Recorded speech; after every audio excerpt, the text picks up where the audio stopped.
Oke,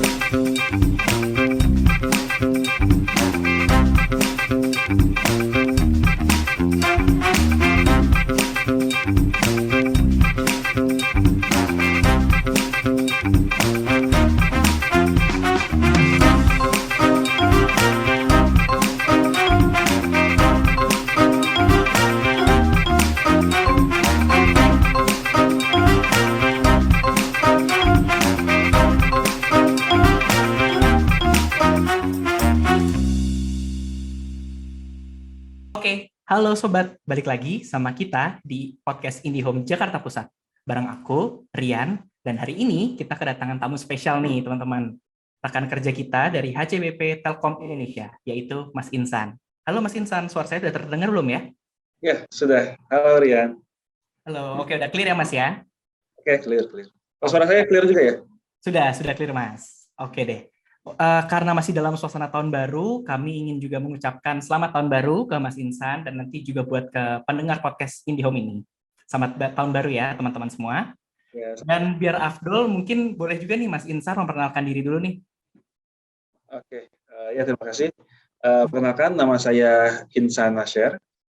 Saya di Telkom sebagai tim rekrut, khususnya untuk rekrutmen fresh graduate untuk menjadi karyawan tetap Telkom Indonesia. Nah, dan di sini saya mewakili tim rekrut untuk cita-cita mengenai rekrutmen ya di Telkom Indonesia seperti apa, gitu ya. Yes, betul. Jadi topik hari ini ya teman-teman semua, sobat-sobat. Jadi hari ini kita akan membahas tentang rekrutmen nih, terutama untuk GPTP ya Mas ya. Jadi nanti boleh diceritain sedikit nih GPTP itu apa sih sebenarnya, program apa, dan GPTP itu apa benefitnya, seperti itu. Oke Mas, mungkin kita langsung masuk ke pembahasan kita hari ini aja ya. Oke, Mas boleh diceritain sedikit nggak, Mas Insan tuh dulu GPTP berapa ya? Atau masih sebelum GPTP kah masuknya? Kan ketahuan nih kita nih. Ya, saya sebenarnya GPTP 6. Jadi waktu itu saya memang masuk juga agak telat sih karena saya S2 dan sempat kerja di tempat lain dulu. Saya baru join di Telkom Indonesia-nya di tahun 2017 akhir, tepatnya di GPTP 6. Oke, di GPTP 6 ya. Nah, Mas Insan boleh cerita sedikit nggak nih? Mas Insan kan sebagai perwakilan HCBP gitu ya, terutama dari tim rekrut. Boleh nggak sih Mas ceritain sedikit kayak sebenarnya program GPTP itu apa sih? Kepanjangannya apa? Dan memang tujuan dari program ini itu apa sebenarnya? Oke.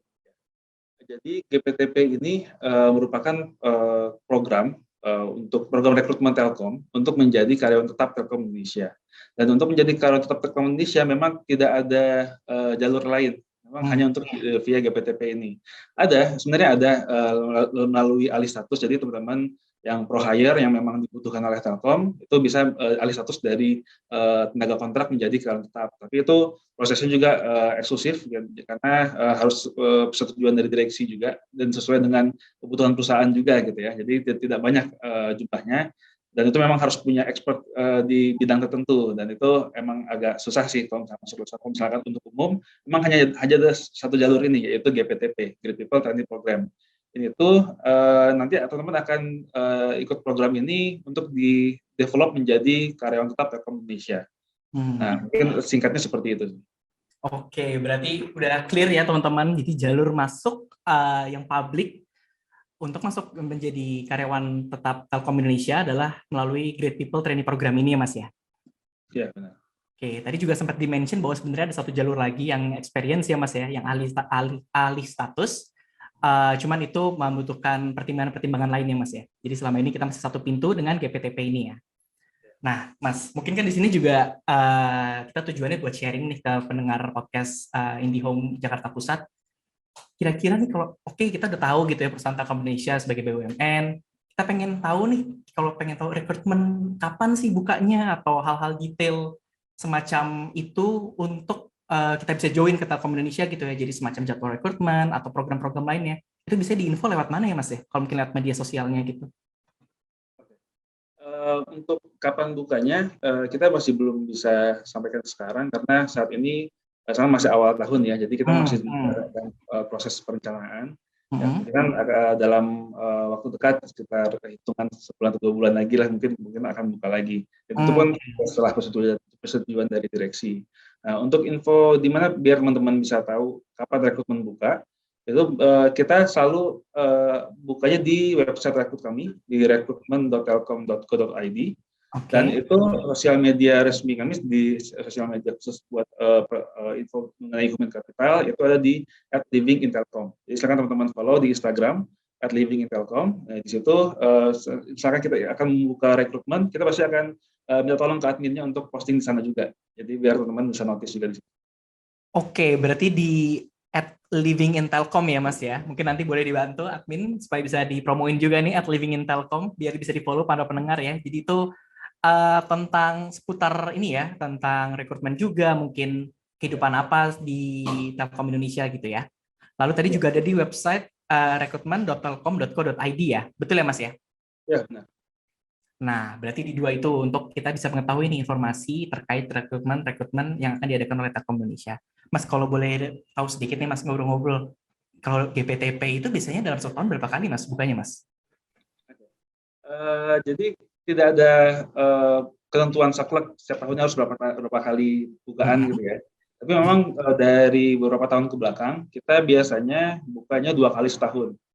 Karena memang angka pensiunan kita kan menghadapi masif retirement juga, yang pensiun juga jumlahnya banyak banget beberapa tahun ke belakang gitu. Jadi kita memang Mm-mm. butuh banyak, jadi rata-rata itu 2 kali setahun.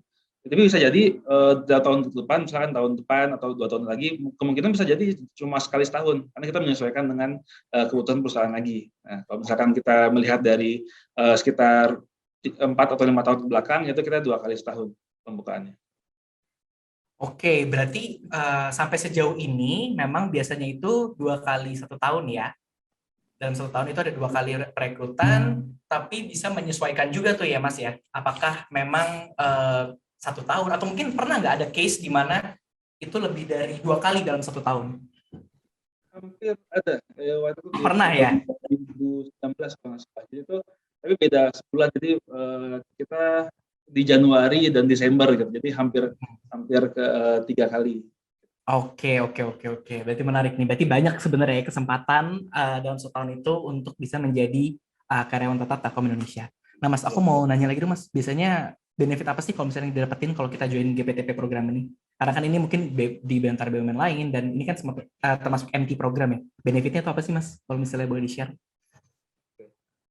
Benefit utamanya sih lebih ke fasilitas karyawan tetap Telkom Indonesia-nya, karena Oke. di luar jalur ini tidak ada lagi yang bisa dapat kesempatan untuk menjadi GPTP, jadi karyawan tetap Telkom Indonesia. Oke, Untuk oke. di program GPTP ini, sebelum teman-teman bekerja jadi karyawan Telkom Indonesia, teman-teman akan di-develop dulu dalam masa orientasi. Nah, Betul. orientasi ini kita hostnya itu adalah Telkom Corporate University Center yang ada di Bandung.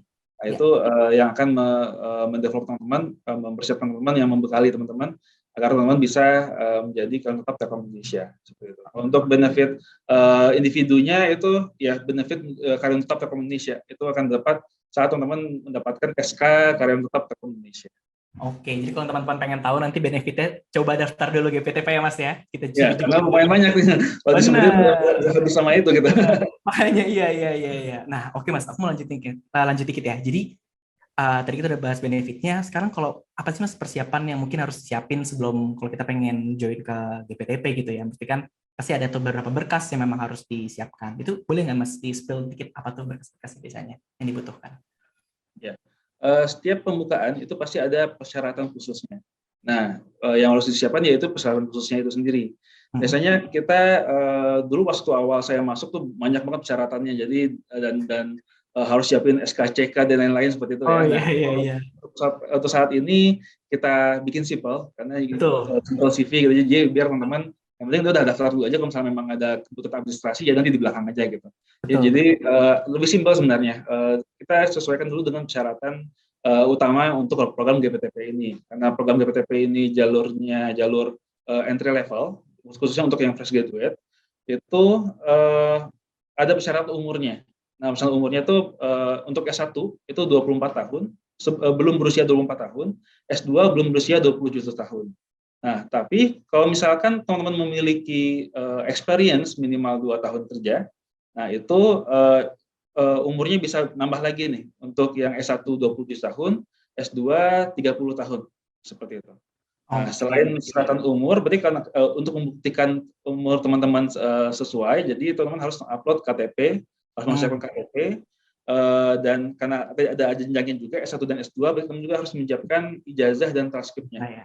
Oke. Jadi untuk 3 dokumen itu ditambah CV itu sudah cukup untuk apply di program GPTP.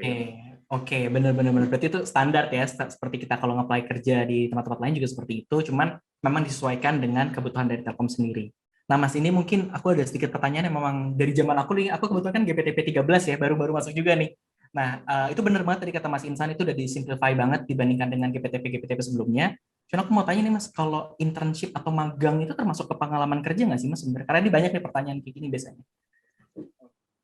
Ya, itu memang lumayan banyak yang bertanya juga ke kami, dan kami tegaskan pengalaman yang di sini merupakan pengalaman yang profesional. Nah, Jadi yang memang memiliki kontrak kerjanya. oke. Bukan berarti kita tidak menghargai pengalaman magang ataupun internship gitu ya. Itu Mhm. tetap akan dinilai, tetap akan berharga saat proses interview. Karena Hmm. interview kita akan gali nih pengalaman apa aja yang pernah teman-teman dapatkan. Tapi untuk persyaratan usia, kita mematok di pengalaman kerja yang profesional yang memiliki ikatan kontrak kerjanya seperti itu. Karena Oke. itu agar kita punya dasar untuk meyakinkan kalau ini memang masuk ke dalam kategori experience seperti itu. Oke. Berarti udah clear ya teman-teman ya, mungkin yang pendengar podcast Indihome Jakarta Pusat, bahwa memang harus yang memiliki kontrak kerja. Nah, sebelum kita lanjut ke topik kedua nih Mas, mungkin aku ada satu pertanyaan terakhir tentang CV yang bisa memikat hati HR-nya Telkom nih. Biasanya kan orang bisa CV standar aja gitu ya, tapi ada nggak nih tips and trick gimana sih kayak CV yang bagus, yang stand out gitu untuk bisa dipanggil sama HR-nya Telkom? Gitu. Oke. Eh, Ini jujur ya, kita CV itu baru kita lihat saat di tahapan akhir. Nah, Jadi untuk daftar awal itu kita benar-benar melihat dari data diri sesuai dengan persyaratan. Jadi oke. teman-teman itu uh, akan mengisi data diri sesuai yang kita mintakan, itu isi semuanya karena itu data-data mandatory yang kita butuhkan untuk seleksi ini. Gitu. Nah, tapi ada juga nanti di akhirnya teman-teman akan diminta untuk upload kreatif CV-nya. Nah, kreatif CV di sini kita tidak ada batasan sama sekali, kita benar-benar bebaskan mau ketentuan seperti apa, mau pakai warna apapun, dengan font apapun. Nah, tapi yang paling penting usahakan informasi yang ada di kreatif CV ini adalah informasi yang tidak kami mintakan di saat teman-teman registrasi. Oke, Gitu. iya, yang Jadi berbeda dua berarti itu. ya. Jadi Iya, kalau iya. misalkan isinya sama dengan yang kita mintakan Iya, itu redundant nggak nantinya. dilihat kan, Iya, betul, nggak betul. Nah, kreatif CV itu gunanya yaitu kalau misalkan ada informasi yang tidak kita tampung, kita mintakan, dan teman-teman ingin tonjolkan, misalkan teman-teman punya prestasi di tempat apa gitu ya, dan kita tidak bisa ditampung di website kami, nah tampung di kreatif CV itu. Jadi saat interview kita bisa lihat dari kreatif CV teman-teman di situ. Oke, ya menarik banget nih. Berarti ini fun fact juga nih, bahwa ternyata malah kreatif CV itu dilihat di akhir, karena itu sebagai penunjang data awal ya, pada saat kita pengisian di awal itu. Bener-bener waktu saya GPTP 13 juga kayak gitu konsepnya. Nah, oke Mas, tadi kan kita udah ngobrol nih terkait GPTP pada saat kita pendaftaran gitu ya. Let's say memang ada rezekinya teman-teman gitu ya di sini untuk bisa diterima dan lolos nih di program GPTP ini. Nah, setelah diterima, itu boleh nggak Mas jelasin apa sih, kan tadi sempat di-mention juga sama Insan bahwa ada development-nya di situ, ada development programnya di situ. Nah, itu apa tuh Mas tahap-tahapannya dari mulai kita keterima GPTP sampai nanti kita bisa diangkat menjadi karyawan tetap? Seperti itu. Jadi tahapannya setelah seleksi itu ada orientasi. Nah, Oke. orientasi ini sesuai dengan peraturan di Telkom, itu ketentuannya itu maksimal 6 bulan. Oke, Jadi maksimal seharusnya 6 itu bulan. orientasi itu ada batasannya maksimal 6 bulan, tapi tidak ada minimalnya. Jadi kita Oke. menyesuaikan dengan kebutuhan perusahaan saat itu. Oke. Di angkatan GPTP 13 waktu itu 2,5 bulan kalau nggak salah ya. Betul, Nah, masih di ingat banget. GPTP 14 yang paling baru ini lebih singkat lagi, hanya seminggu gitu. Seminggu orientasinya. Itu orientasi Luar dan biasa. langsung menjadi KDMP gitu. Karena Oke, itu luar memang biasa. kita memiliki kebutuhan yang cepat, kita ada kebutuhan untuk mensuplai karyawan yang cepat, gitu. Makanya kita orientasi seminggu, tapi tetap pembekalannya kita tetap kita lakukan setelah teman-teman KDMP 14 menjadi KDMP gitu. Jadi walaupun teman-teman Oke. sudah menjadi KDMP, materi-materi yang harus materi utama yang harus kita sampaikan itu tetap kita aplikasikan, tetap kita sampaikan ke DPTP 14. Jadi Oh, ada orientasi. Nah, orientasi, setelah orientasi itu akan diangkat menjadi KDMP. KDMP ini seperti probation gitu ya. Jadi KDMP karyawan dalam dari masa percobaan ya. ya benar, kayak karyawan dalam masa percobaan. Itu Hmm. sebenarnya sudah diangkat menjadi karyawan, Oke. tapi ada fasilitas yang masih kita batasi gitu. Seperti Oke. misalkan gaji diberikan 80% seperti itu kan. Nah, dan itu Oke. hanya selama 3 bulan. Nah, setelah 3 bulan Oke. langsung teman-teman akan diangkat menjadi SK, akan diberikan SK karyawan tetap. Nah, kalau misalnya SK karyawan tetap itu sudah diturunkan, itu semua fasilitas dapat. Seperti itu. Oke, oke, oke. Berarti kalau aku boleh recap dikit, dari setelah kita menerima nih email penerimaan kita, kan suka ada tuh ya, selamat Anda diterima gitu kan. Setelah mendapatkan email itu, nanti akan dipanggil gitu ya, bisa dikumpulin ya Mas ya, dikumpulin. Lalu di situ nanti akan dimulai masa orientasinya ya. Tapi yang tadi Mas Insan bilang bahwa maksimal itu 6 bulan kan, betul ya? Tapi nanti bisa berubah-berubah seperti yang angkatan saya tadi sekitar 2,5 bulan. Kalau yang itu sekitar 1 minggu ya kemarin ya. Oke, oke. Nah, tapi kalau dari situ Mas menuju ke KDMP nih, mungkin ini juga banyak istilah yang mungkin agak baru ya, mungkin buat pendengar-pendengar kita yang masih awam gitu ya. Jadi kalau KDMP itu apa sih yang dilakukan Mas? Mungkin kayak apa bedanya sama KDMP dengan setara in terms of pekerjaan ya Mas? Apa bedanya KDMP dengan karyawan tetap gitu? Apa kerjaannya sama, cuma beda di benefitnya aja, atau beda di tanggung jawab? Seperti apa tuh Mas? Perbedaannya misalkan kita balikin dulu dari orientasi. Kalau orientasi itu murni statusnya juga sebagai trainee. Iya. Jadi benar untuk development gitu ya. Nah, Hmm. untuk KDMP ini statusnya KDMP itu teman-teman sebenarnya sudah diberikan pekerjaan. Jadi Oke. sudah diberikan tuntutan pekerjaan, jadi sudah memiliki tanggung jawab untuk bekerja gitu. Nah, Oke. tapi karena baru, jadi kita Hmm. dicoba dulu nih, makanya sesuai dengan namanya, dicoba dulu apakah cocok nggak di posisi ini selama 3 bulan ini kita nilai gitu. Jadi di akhir masa KDMP itu ada evaluasinya. Nah, dari hasil Hmm. evaluasi KDMP itu bakal ditentukan lagi nanti saat pengangkatan karyawan tetapnya akan tetap di posisi tersebut atau ternyata setelah 3 bulan itu dilihat nih, oh ada potensi yang lain yang bisa kita maksimalkan di divisi lainnya, misalkan seperti itu.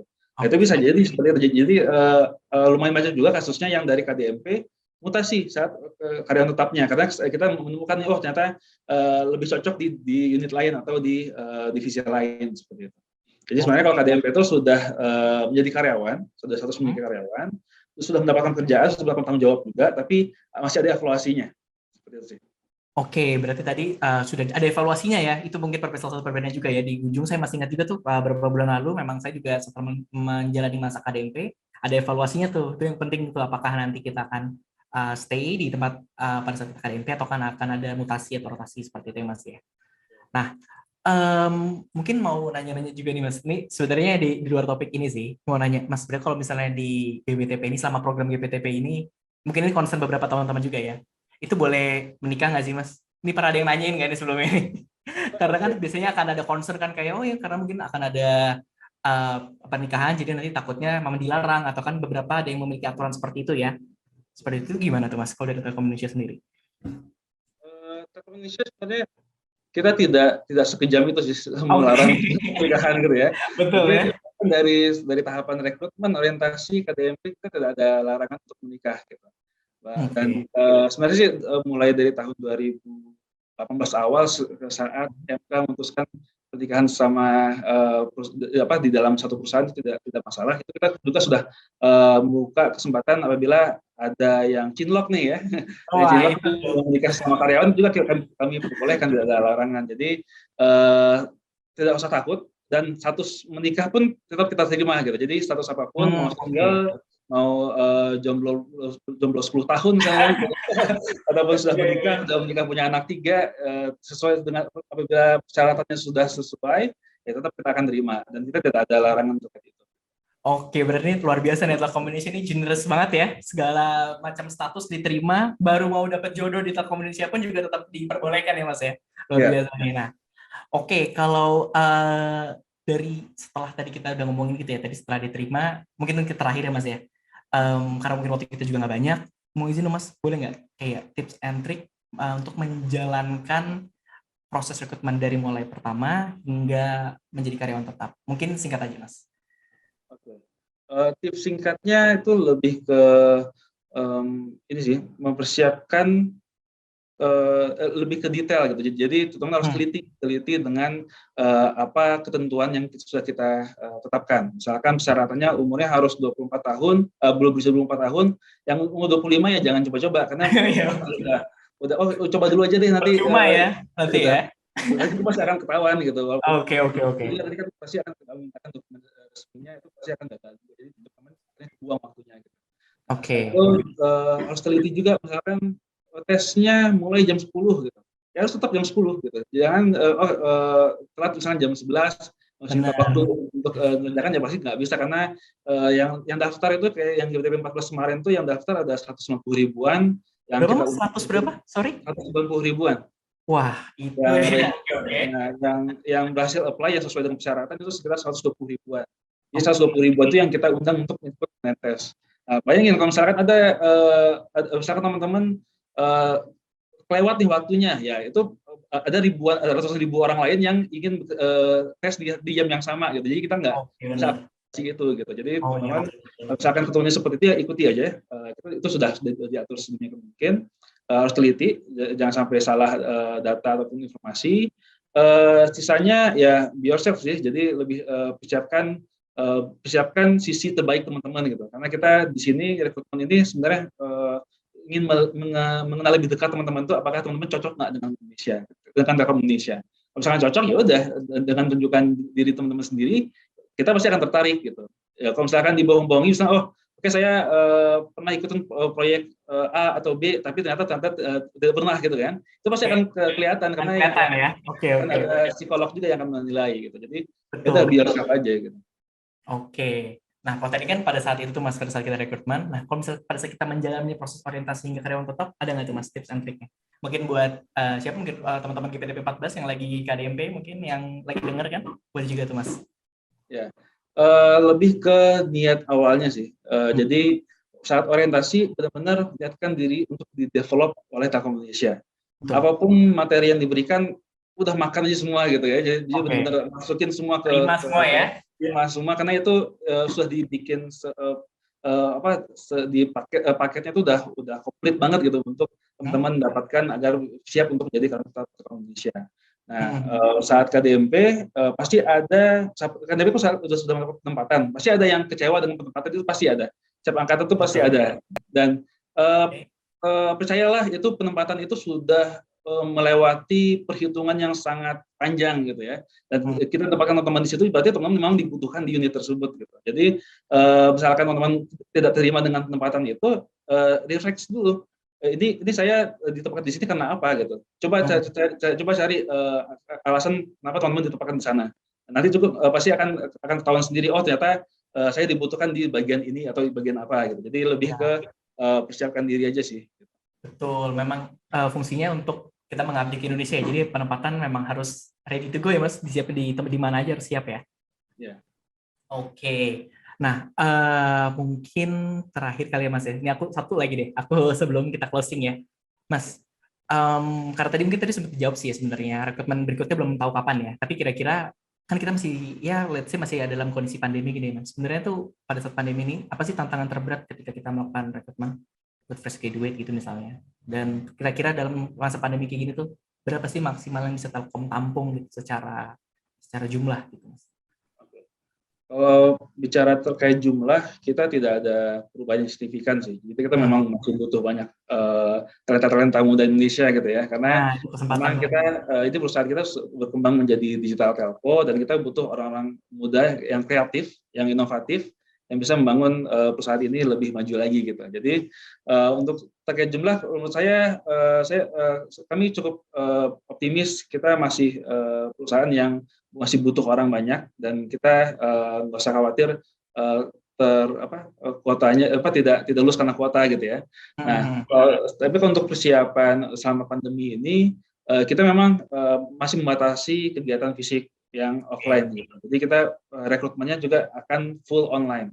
Kemungkinan yang offline paling mungkin medical check up karena itu harus harus cek darah kayak gitu kan, harus datang ke labnya gitu ya. Betul, Nah, betul. kalau saya pasti harus online ya. Jadi karena dari awal sampai akhir online, harus siapkan juga koneksi yang terbaik gitu. Penting. Tapi teman-teman gagal seleksi cuma karena internetnya lemot atau tidak ya mati lampu seperti itu. Jadi siapkan Betul. semuanya dengan matang, khususnya di bagian teknisnya agar teman-teman bisa fokus di menunjukkan potensi diri teman-teman, bukan dari masalah teknisnya. Betul. Dan kondisi terbaik pasti disajikan oleh IndiHome kan, Mas? Iya, pastinya. Betul. Pasti dari produk Telkom Indonesia sendiri ya. Nah, oke deh kalau gitu terima kasih banyak Mas Insan atas sharingnya. Luar biasa sekali. Kami juga beruntung nih Mas Insan mau sharing terkait rekrutmen gitu ya. Nanti kalau misalnya kita ke depannya ada mau ngobrol-ngobrol lagi boleh ya Mas ya? Silakan. Boleh, siap ya dari Jakarta Pusat ya. Oke. Baik, kalau gitu teman-teman pendengar podcast Indihome Jakarta Pusat, sekian podcast dari kami. Saya sekali lagi mengucapkan terima kasih banyak untuk Mas Insan gitu ya atas waktunya dan kesempatannya juga. Semoga podcast ini bisa membantu teman-teman yang pengen join ke Telkom Indonesia gitu ya sebagai talenta-talenta digitalnya bisa lebih semangat nih dan bisa dapat tips and trick yang bisa berguna pada saat meng-apply ke Telkom Indonesia. Baik, kalau gitu dari saya host izin menutup acara. Saya pamit undur diri. Saya Riyandi dan bintang tamu saya dari Mas Insan ya. Oke, baik kami pamit undur diri ya teman-teman ya. Sampai ketemu di next episode dari podcast IndiHome Retail Jakarta Pusat. Oke, dan sebelum kita tutup, jangan lupa subscribe, klik loncengnya juga nih, karena ini kita bakal upload juga di YouTube, supaya kita bisa tahu nih semua terkait produk dan keseruan-keseruan lain di acara podcast ini. Oke, kalau gitu, terima kasih semua. Terima kasih banyak Mas Insan. Bye-bye.